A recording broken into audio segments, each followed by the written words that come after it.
I think we have a lot of allies in Congress who have their heart in the right place. But what we've learned is over the last 40 years, even conservatives, we've talked a big game for 40 years about cutting the federal government, about reducing the scope of the federal government. Politicians haven't been able to do it. And so Elon and I, we're not politicians. We're businessmen. All right. Let's talk some more about this, because it's really become a big deal, Elon Musk and Vivek Ramaswamy and their government efficiency department. Joining us now, Kentucky Senator Rand Paul. Senator Paul, thank you, sir, as always. Have you been meeting with those guys? Have you met with them? Plot strategy? You're a great budget cutter. You're probably one of the fiercest in the Senate. You've been talking to them, and if so, what are you thinking? I have. I'm excited about the possibilities of getting allies in the administration. I've talked with Vivek Ramaswamy several times about this, and I think there are some great ideas coming out. I mean, there's no reason we shouldn't completely quit hiring new people. Just a hiring freeze through attrition, you'll lose probably 1 million workers over 4 years. But we can do better than that. There's so many that can be told to come back to work. I mean, if they have to work 5 days, my goodness, how many will quit? But those who won't do their job or not doing their job can be fired for cause. I've requested records from the HHS from dozens of employees who are steadfastly and illegally refusing to give me paperwork. Every one of them should be fired but for cause. So there's a lot that can be done. I'm excited about their enthusiasm, their ability to think outside the box. I just finished reading Elon Musk's biography. I know he knows when he looks at something and he looks at a part on a rocket and it says it's going to cost $1 million if NASA does it, and he does it for $20,000 by telling his engineers, no, make it lighter, no, make it out of steel. This is what we need, because we don't have anybody like that in government. Most of the people in government are too timid, and we need risk takers, and we need people who say, we got to do something about this $1 trillion in interest we're paying. You know, Senator, I've talked to Vivek quite a lot, privately on this show and so forth.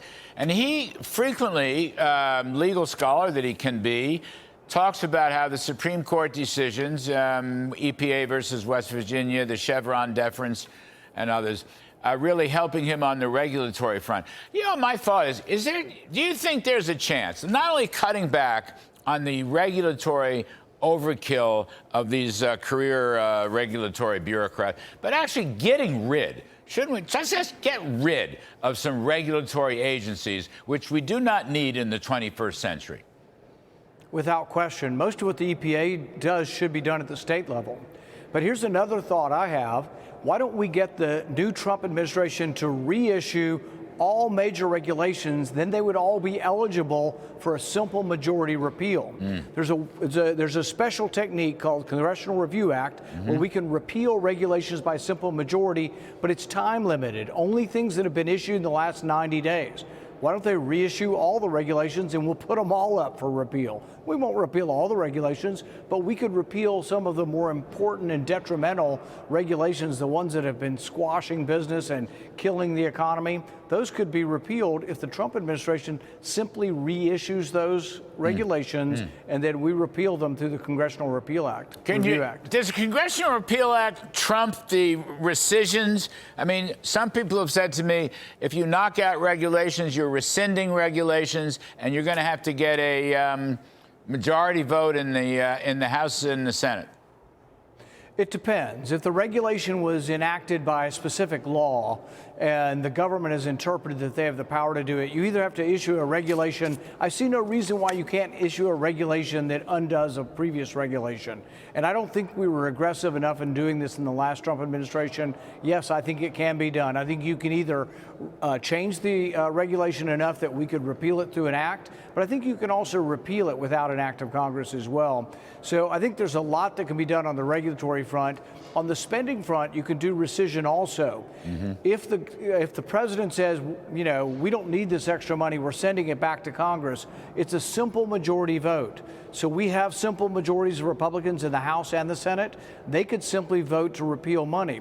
Now, we tried this once in the previous Trump administration for only $15 billion, and it failed because several Republicans voted with the Democrats. But if all the Republicans will vote to cut spending, we could cut hundreds of billions of dollars of spending, but it requires most of the Republicans to vote to actually cut spending. No, I think, I could be wrong, and I have not put a pencil to it, but there's hundreds of billions of dollars of money that was appropriated but never spent. Now, I'd go after that. That, in some sense, that's the so-called low-hanging fruit. Absolutely. Right now, Biden is shoveling that money out the door. It's unknown what will be left in a month. But yes, there will be money. They said they're going to hire 87,000 IRS agents to harass us. Why don't we stop that as part of reconciliation? There's a lot of stuff that can be done. There's a lot of, for example, this will be tough through reconciliation, but ought to be done anyway. If someone is a millionaire and they're 65 and they have teenage children, their teenage children get Social Security checks each month.